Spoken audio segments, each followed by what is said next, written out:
So how do we find the equation for a geometric sequence? Well, let's look back at the arithmetic sequences that you're already familiar with.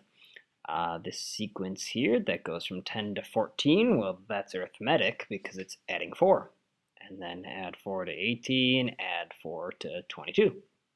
So a nice constant growth like that, that is the familiar line equation you have, y equals mx plus b. So it's going to be written like a line. We're just going to write it with a t of n to make it look a little different so that it's a sequence. So that slope, adding 4, that is there. It's just 4n.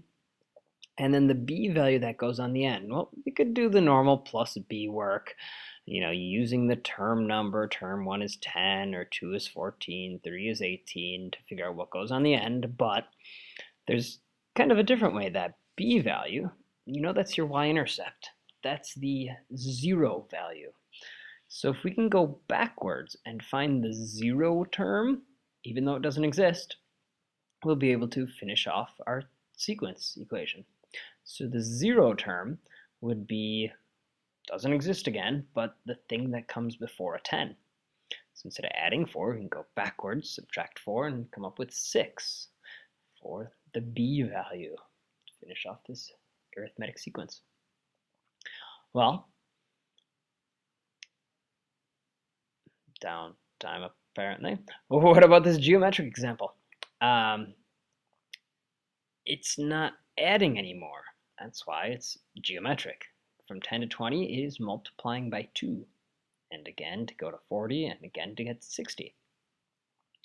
So what we've got going on is something that keeps multiplying by 2 from term 1 to 2 to 3. Say we wanted to go to 4. To get to that fourth term, we take the 10 that we start with, multiply by 2 and 2 and 2.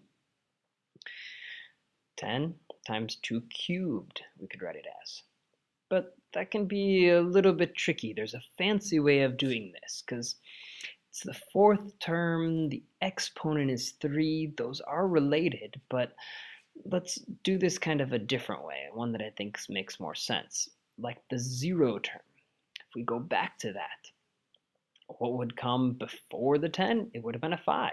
Instead of multiplying by 2, we can divide by 2 to go backwards. So instead of writing it that way, we can say, well, the 0 term is a 5. And then to get to that fourth term, we multiply by 4 2's, which really means we got the 5 and 2 to the 4th power. Now our fourth term matches with our exponent. Now, the 5, it's not really a term, but it can show up in our equation. 5 times 2 to the n, whatever term power we want. N is the power. That 2, by the way, represents what we're multiplying by. The 5 is term 0. Put it in quotes, because it doesn't really exist. Term 1 is where it really starts. So here's another sequence. Starting at term 4, we are multiplying by 5 to get to 20, to get to 100, to get to 500, to get to 2,500, and so on. So our t of n equation, we know it's going to have a 5 to the n, because we're multiplying by a bunch of 5's. But what we really need to start with is term 0. What would come before that first term? Well, the 0 term, in quotes again, because it doesn't really exist. It's just a convenient idea for writing our equation. We could go backwards. Instead of multiply by 5, divide by 5. So it's not pretty, but 4/5 is the 0 term times a whole bunch of 5's to the n power.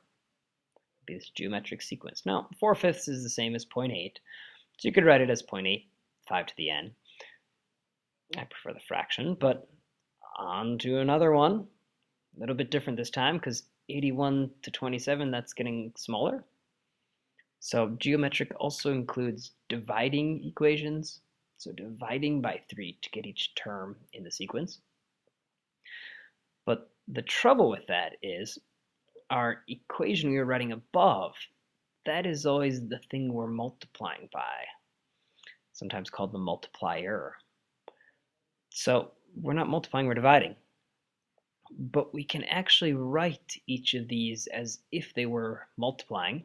Instead of dividing by 3, that's the same as multiplying by 1/3. So if we keep multiplying by 1/3, it's really just like dividing by 3. So our multiplier, 1/3 raised to the n power, the term that would come before it, well, multiplied by 3 would be a 243 would be the 0 term. Again, doesn't really exist. 81 is where the sequence starts. 27 is the next term, but that 243 can be used to write the equation for our geometric sequence.